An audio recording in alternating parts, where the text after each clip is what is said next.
مشروع هو الأضخم في العراق، يروي قصة صراع صيني كوري على الأراضي العراقية. يريد العراق أن يكون حصري له، وتريد الصين أن يكون ضمن مشروعها العظيم المسمى بالحزام والطريق. حلم لم ينفذ حتى اليوم، ويعود تاريخه لعشرات السنين بين فساد حكومي متجدد ومطالبات شعبية لإتمامه. يبقى الحلم متوقفاً، وتبقى الرمال بحاجة التحريك. ميناء الفاو الكبير بين الحقيقة والخيال. قبل الخوض في التفاصيل، يقع ميناء الفاو في منطقة رأس البيشة بمحافظة البصرة العراقية المطلة على الخليج العربي، وذلك قرب شبه جزيرة الفاو. أما عن فكرة إنشاء المشروع فتعود لنهاية الحرب العالمية الثانية، حيث كان من المقرر أن يكون محطة للسفن البريطانية المتجهة للخليج. وأعيد طرح المشروع من جديد في سبعينيات القرن الماضي، لكنه بقي طي الكتمان، وجاءت الحرب العراقية الإيرانية لتنهي الفكرة بالكامل، ما جعله مشروعاً صعب التنفيذ في ظل حرب طويلة أنهكت العراق. عقب الغزو وضع المشروع على رأس الأولويات، ورغم ذلك استغرق 7 أعوام حتى ظهر للعلن.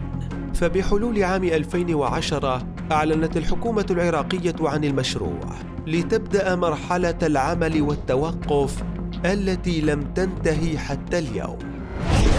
ماذا سيكسب العراقيين؟ قبل أن نكمل لكم قصة التوقف والعمل في هذا المشروع، علينا أن نروي لكم أهمية ذلك الميناء الذي سيكون في حال اكتماله 10 أكبر ميناء في العالم، وسيسمح برسو السفن التجارية الكبيرة فيه، وهو الأمر الذي تفتقر له الموانئ العراقية. كما له أهمية استراتيجية في العراق، حيث سيحرك عجلة الملاحة البحرية.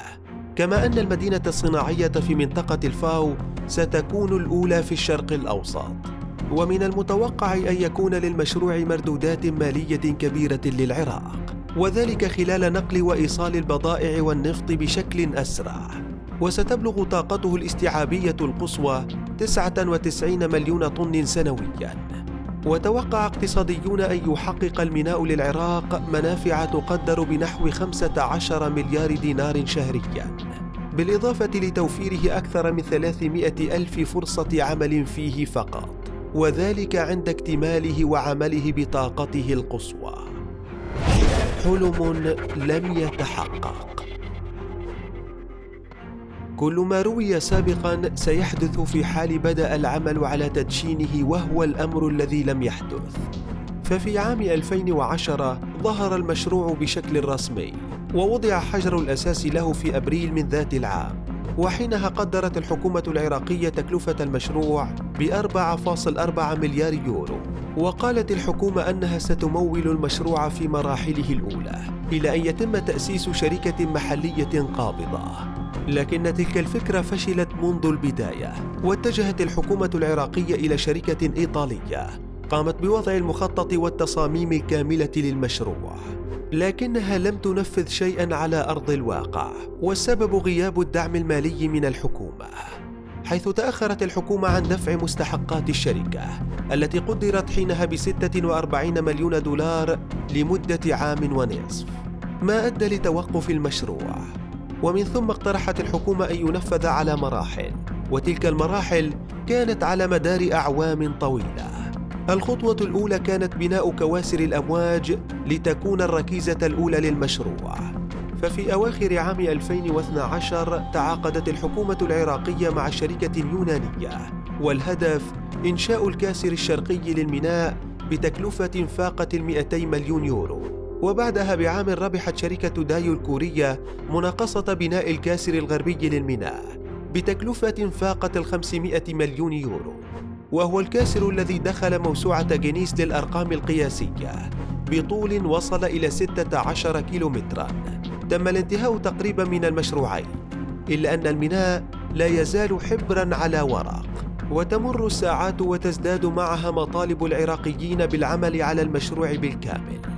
جاء العام 2014 واشتعل معه العراق باقتحام تنظيم داعش للبلاد، وخسائر مادية بالمليارات للدولة، ما أوقف المشروع بشكل نهائي، ونسي العالم قصة ميناء الفاو الكبير وكأنه لم يكن موجوداً من الأساس. حبر على ورق. مع أواخر العام 2014 جاء حيدر العبادي للحكم في العراق، وعندها وجدت الصين الطريق مفتوحاً أمامها لتستحوذ على المشروع وتضمه لمشروعها الضخم، وهو الحزام والطريق، الذي يعتبر أكبر مشروع في التاريخ للبنى التحتية القائم على أنقاض طريق الحرير القديم. طرحت الصين قروضاً يسيرة للعراق مقابل نفوذها، وأكثر من ذلك وافق العبادي سريعاً، واعتقد العالم أن المشروع سينطلق، لكن ضغوطاً أمريكية منعت العراق من إكمال المشروع مع الصين.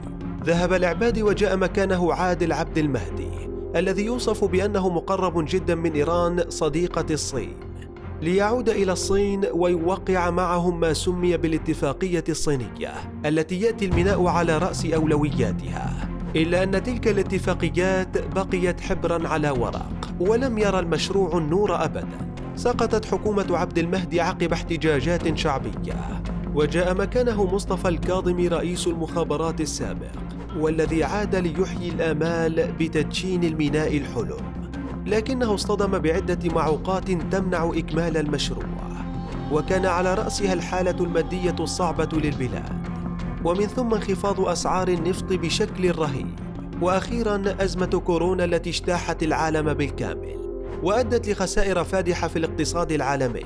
لكن شركة دايو الكورية التي نفذت كاسر الأمواج الغربي عادت لتقدم عرضاً جديداً للعراق، وبالفعل تم الاتفاق بين الطرفين في أكتوبر من عام 2020، وبعدها بأيام قليلة أعلن عن انتحار مدير الشركة الكورية في المشروع في ظروف غامضة لاحقتها شبهة جنائية وتكهنات كثيرة حول الحادثة، فيما أشارت أصابع الاتهام للصين التي سعت خلال سنوات طويلة للاستحواذ على ذلك المشروع. وبعد أقل من شهر عادت الصين لتجرب من جديد، حيث قدمت عرضاً بإنشاء خط سكك حديدية وطريق سريع يربط الميناء بتركيا، وبتمويل طويل الأجل، بالإضافة لإنشاء وتشغيل الميناء بالكامل، والدفع سيكون خلال 20 عاماً عقب التشغيل. عرضاً وجده الجميع مغري ومرتبط بشكل كامل مع حادثة انتحار مدير دايو الكورية. لكن الحكومة العراقية عادت للشركة الكورية من جديد، وتمكنت من توقيع اتفاق جديد معها في 4 يناير عام 2021، وذلك بقيمة إجمالية بلغت 2.7 مليار دولار، ليبقى الأمل بتنفيذ ميناء الفاو الكبير مستمراً حتى اليوم، وبانتظار حكومة حقيقية تعمل بجدية على إكماله. فهل يصبح حلم العراقيين حقيقة يوماً ما؟ أم أن المشروع قدر له أن يكون حبراً على ورق؟